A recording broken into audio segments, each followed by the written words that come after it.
Welcome to the Horns of Light Chronicles. Peter Berbelis chronicles his family story, prophecy, and testimony. God's story unfolds from his grandfather in Lithuania, Nazi Germany, the Russian Revolution, to Ronald Reagan and the fall of the Berlin Wall, the gospel spreading across to Eastern Europe, how God called Peter to Petra Jordon, and so much more as prophecy and testimonies unfold. And now the Horns of Light Chronicles. Welcome back to Horns of Light. I apologize, we had a bit of a hiatus as we had some conflicts, but the good news is we're back, and boy, are we back with an episode that I know you're going to be glad to listen to. We're going to actually get to the beam of light that happened in Jordan, and so as we pick up this story, Pete is in Jordan, and so, man, here it comes.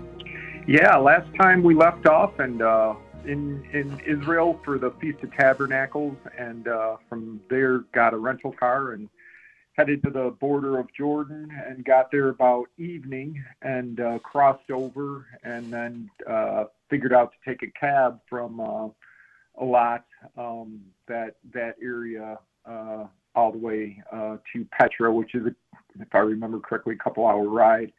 It was starting to get dark. We found a cab driver there right at the border. There's a lot of them waiting to take people. And he drove us up there, and a funny story on the way up there, he stopped, and it's dark, and we kind of just fell asleep in the cab, and he said, "Get up, come outside." And so I wake my friend, and he's asleep, and he's like, "Uh-oh, we're in trouble." So we didn't know what this was about. And so he takes us and has us walk up to this kind of cliff area, and he looks at us and he goes, 1 million, 2 million. And I just started laughing and said, well, if you're taking people hostage for money, you've chosen the wrong people. And I could never come up with that type of money. And then he just kind of chuckled and he said, "No, I'm just messing with you here. I just wanted to show you the city of Jordan or Petra at nighttime." And so it was just a neat view of the city. So then we ended up falling asleep, and the next 2 days we went to Petra Jordon. I believe it was on the second day, if I remember correctly, that just really felt prompted to take in the Bible passages that Arnold Fruchtenbaum, the Messianic Jewish believer, doctor, believe he's a Dallas Theological Seminary graduate. And the verses that he identified felt to take those in to pray, and that was Isaiah 34, 1 through 7, Isaiah 63, 1 through 6, Habakkuk 3, 1 through 19, Micah 2, 12 and 13, Judges 5, 45, Revelation 19, 11 through 16, and Malachi 3 and Joshua 14, 11. And just what was kind of interesting as we started to read and pray those scriptures, it was almost like kind of our eyes opening up and beginning to see what the prophets saw in relation to that area. And so it was just such a special time of prayer. It was just at the end of our time of prayer, when we just kind of knew it was finished, just went to my friend Chuck and said, "Hey, would you mind taking a picture?" It was just such an incredible time with the Lord. And so he was like, "Sure." So I just lifted up my hands towards heaven and just started thanking God for what he had allowed us to participate in. And my friend just starts laughing. And I didn't understand what he was laughing about. And he goes, "I hope it stays there," if I remember correctly is what he said. And then he went to take a picture, and he took the picture, and then he just is still laughing and laughing. And he's like, "I hope the picture captured it," kind of a thing. And he looks at it, and it did. And I'm like, "What's going on? What's going on?" And he showed me the picture, and he said he saw the beam of light come down, and then he went to take the picture, and it captured it on film. And it's just one of those. It lasted, he said, for about a minute. Wasn't aware of it whatsoever. And he said it lasted for about a minute or two, and long enough to get the picture, and then it was gone. And what's just interesting, you kind of brought out a little bit about that, it's wider at the end and then narrow at the bottom, and that kind of seems like it should be the opposite. And you kind of pointed out a curve. Now the curve, I'm starting to wonder if that was just from the lens of the camera, kind of how that can affect a picture, but I don't know. I mean, it's just one of those mysteries that just really don't understand, kind of a sign and a wonder. And then just really thankful to have gotten to experience that whole thing. And it's just really neat what God does, and oftentimes what he'll do is kind of just to let you know he's there and he's in it type of a situation.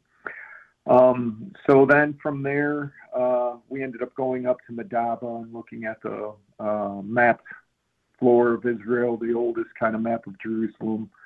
And then from there, we went to go pray in Egypt, and that was an experience in and of itself.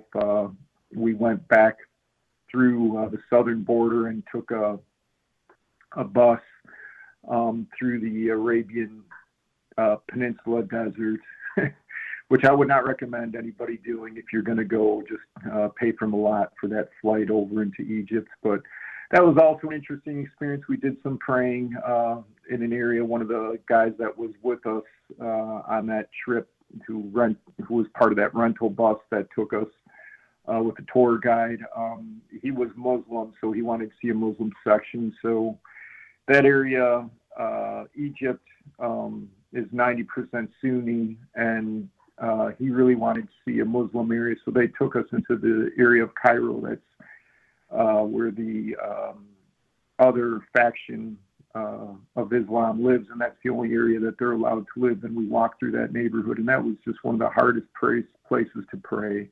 It was just an interesting experience, chaos all around.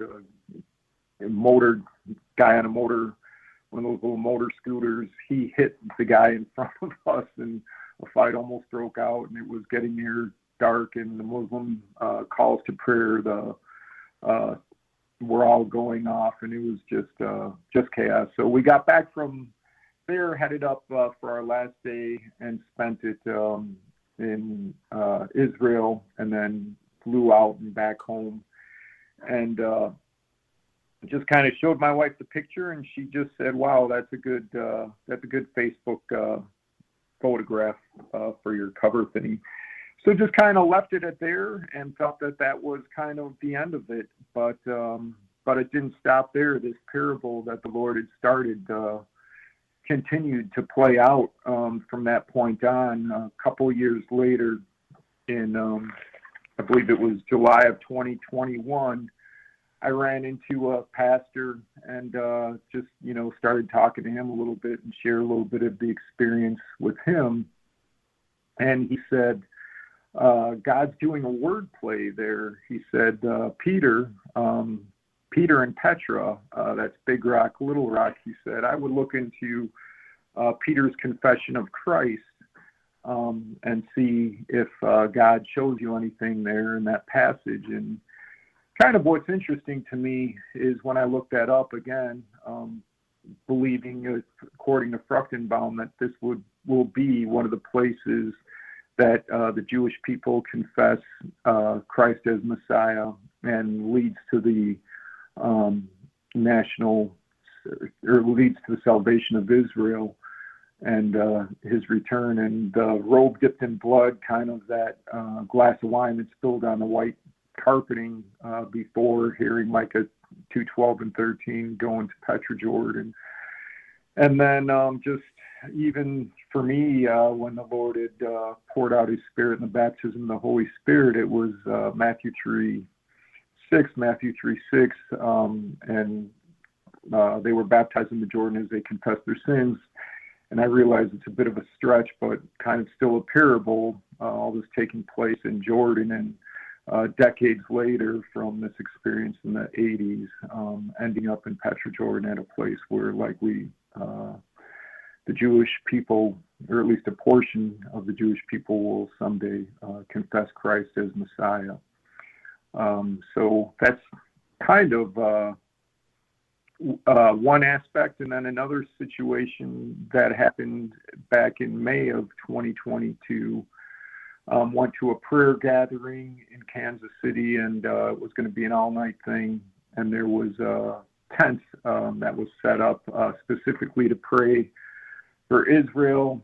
And my wife and I came out for that. And when we first day, we just kind of checked out what was going on. There were multiple tents set up with many countries represented in areas to go and intercede for those countries and peoples, and went back to our place that we had rented out and went to sleep. And again, very similar to that night with Micah 2:12 and 13, I wake up in the middle of the night and I hear Petra. And right after I hear Petra, I hear Jeremiah 31:2 and 3 plays, was having the Bible again play through the night.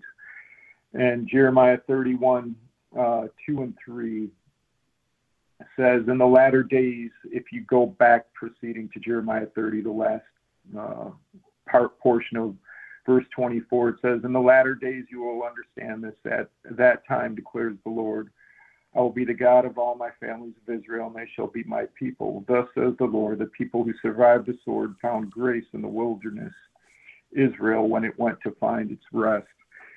So after hearing Petra and that verse playing and kind of that highlighter thing happening again, just knew that I was supposed to go and pray at that Israel tent. So I let my wife know that I was leaving to go pray, and it was kind of uncomfortable because she just didn't want me leaving in the middle of the night. But in the end, she was okay and went there. And there was an IDF soldier there. Hein Mailspin's his name, and he was praying in that tent. And we chatted a little bit. And he's been now, this is years later with what's going on in Israel, he's been interviewed by Fox News, and he's one of the soldiers that's leading people in the war that's going on in Gaza. And just it was just an interesting time that we had together, and he prayed for me, and then went and got my wife, and had kind of been up all night, and there were some other people at that tent, and we just had a wonderful time in the Lord. And that, so then that Petra story seems to be continuing, and there was still one other story related to Habakkuk 3 that happened that was just, again, one of those strange coincidence type of stories that maybe is a good place to stop and pick up next time. Right, because you can't help but note that those strange coincidences and those prayers line up well with, what's obviously going on in Israel right now, and just a critical part we all play for such a time as this, right?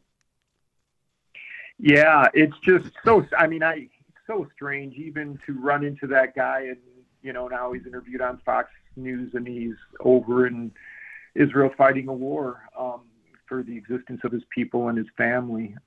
So it's just you just never know. And that was back when we had met. That was back in 2022, I believe, is when that was. So yeah, I had no idea that this was coming.